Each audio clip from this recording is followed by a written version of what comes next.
Imagine you open your eyes for the first time, and the world has already ended. The sky is not blue, it is gray. The air tastes like smoke. The ground is cold. There are no singing birds in the trees, no giant shadows moving through the forest, no thunderous footsteps shaking the earth. Because the dinosaurs are gone. Not some of them. Not most of them. Almost all of them. And now you have been born into the worst new beginning in the history of life on Earth. But there is one problem. You are not human. You are not even close. You are a tiny, nervous, ugly little mammal hiding in the dirt. You are warm-blooded. You are hungry. You are probably covered in fur. You might fit inside someone's hand. And somehow, from creatures like you, humans will eventually come. But first, you have to survive the apocalypse. Because if you were born right after the dinosaurs died, the world would not feel like freedom. It would feel like being the last tiny snack left in a broken planet. Before the asteroid, Earth belonged to giants. Dinosaurs were everywhere. Some were taller than houses, some had teeth like knives, some had horns, armor, claws, tails, feathers, beaks, and bodies, built for a world where size was power. And mammals? Mammals were basically background characters. Tiny night goblins. While dinosaurs ruled the day, most mammals survived by staying small, hiding, coming out at night, eating whatever they could find, and trying very hard not to become breakfast. If a giant dinosaur walked past, your ancestor did not stand there thinking, "One day my descendants will build cities." No, it probably thought, "Please do not step on me." For millions of years, that was the mammal strategy. Stay small, stay quiet,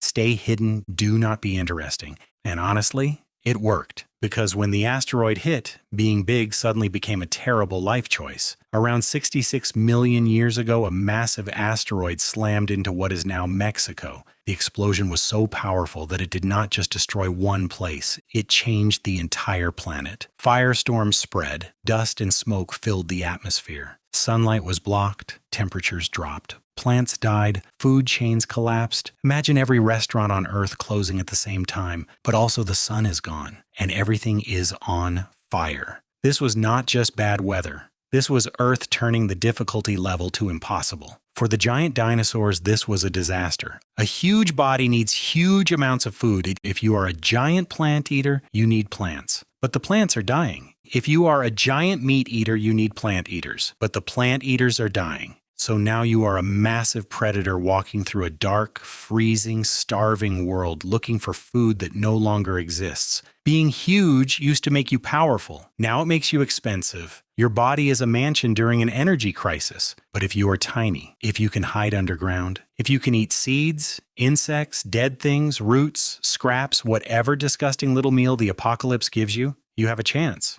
Not a good chance, but a chance. And that is where you come in. You are born after the asteroid. Your parents are not majestic. They are not heroes. They are little survivors with suspicious eyes.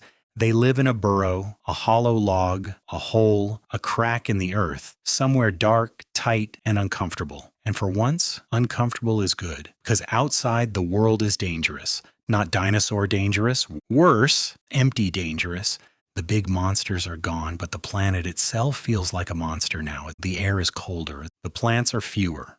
The forests are damaged. The normal rhythms of life have been broken. You do not wake up to a beautiful prehistoric paradise. You wake up in a survival bunker made of mud. And your first lesson is simple. Do not go outside unless you absolutely have to. The outside world is full of ash, hunger, predators, and random death. But hunger eventually wins, so you crawl out. And this is where the new world begins. Because when you look around, something is missing. The dinosaurs that used to dominate every space are no longer there. No giant mouths in the distance, no massive bodies blocking the path, no huge plant eaters tearing through the forest, no predators so large that hiding was your only personality trait. There is space now. Terrifying space.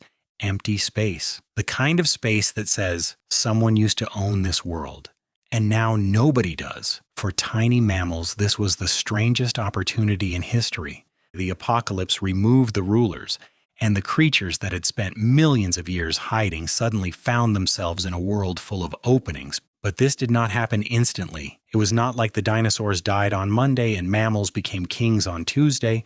No tiny mammal stood on a rock and declared, The age of anxiety rats is over. The age of mammals has begun. For a long time, life was still brutal. Many animals died. Many ecosystems collapsed. Many survivors were barely surviving. But over thousands, then millions of years, the world started to recover. Plants returned. Forests regrew. Insects multiplied. New food chains formed. And mammals began to change. Some stayed small, some climbed trees, some ran on the ground, some became hunters, some became grazers, some became swimmers, some became strange little experiments with bodies no dinosaur had ever needed. The world had empty jobs, and mammals started applying for all of them. Imagine evolution like a chaotic career fair after a mass extinction. The giant dinosaurs are gone, so suddenly there are openings everywhere. Who wants to be a large plant eater? Who wants to climb? Who wants to dig? Who wants to swim? Who wants to fly? The mammals show up looking unqualified, nervous, and covered in fur. But they are alive. And sometimes in evolution, being alive is the only qualification that matters. Over time, mammals became bigger. Not immediately giant, but bigger than before. They experimented with new diets, new shapes, new ways of moving, new senses, new brains. And one of the most important advantages mammals had was something dinosaurs already had in different ways too: warm blood. Being warm-blooded means your body can keep itself active even when the environment is cold. That is useful in a damaged post-asteroid world where temperatures dropped and life became unstable. But warm-blooded bodies also need fuel, so mammals had to eat often, which is why being flexible mattered. A picky eater during an apocalypse is not a survivor. If your food plan is, I only eat one very specific fruit from one very specific tree, congratulations, you are now extinct. But if your plan is, I eat insects, seeds, eggs, leftovers, roots, small things, dead things, weird things, things I found under a rock, then evolution looks at you and says, disgusting, continue. This is why the early mammal survivors were not necessarily the strongest. They were the adaptable, the sneaky, the flexible, the ones that could live in ugly places and eat ugly food. And that is a weird but important lesson. Our distant ancestors did not survive because they were impressive. They survived because they were hard to kill, they were small enough to hide, warm enough to keep moving, flexible enough to eat many things, and nervous enough not to take stupid risks. In other words, your anxiety has ancient roots. The tiny creature flinching in a burrow after the dinosaurs died is not just some random animal. It is part of the long chain that eventually leads to primates, and much, much later, to us. But do not jump too far ahead, because humans are still impossibly far away. If you were born right after the dinosaurs died, you would not see humans. You would not see apes. You would not see monkeys. You would not see anything that looks like us. You're living in a world where the human story is still just a tiny possibility hidden inside small mammal bodies. There is no language, no fire, no tools, no villages, no art, no clothes, no embarrassing group chats, just survival. But inside this miserable little survivor world, something huge is beginning. Because once the dinosaurs are gone, mammals have space to evolve in new directions. Some of your descendants will become large-hoofed animals. Some will become whales. Some will become bats. Some will become cats, dogs, elephants, horses, rodents, bears, and primates. And the primate line is where our story slowly begins to take shape. Tree-climbing mammals develop better vision. Hands become more useful. Social life becomes more complex, brains become more important, millions and millions of years pass, forests change, continents move, climate shifts, species appear and disappear, and eventually, after an absurd amount of time, one branch of mammals starts walking upright, making tools, controlling fire, telling stories, building shelters, inventing rules, arguing about everything, and asking questions like, why am I here? The answer is partly because a tiny mammal did not die after the asteroid. That is the ridiculous truth. Human beings are not descended from the strongest animal of the dinosaur age. We are descended from survivors, from creatures that were small enough to be ignored, from animals that lived in the shadows of giants, from anxious little bodies that hid, waited, adapted,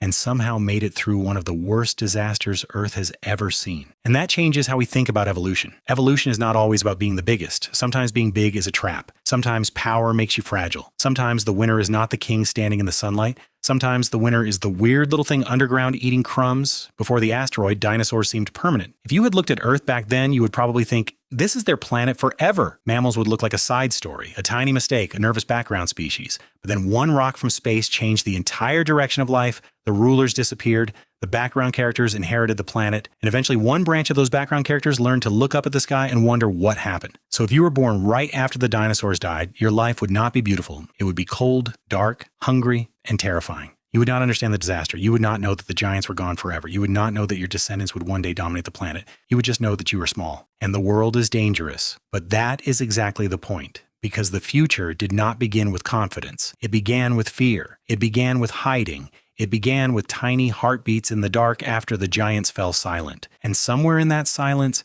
the age of mammals began. So the next time you look at a human being with our cities, phones, clothes, drama, science, and endless need to feel important, remember this. The story did not start with a king. It started with a small animal in a hole waiting for the sky to clear.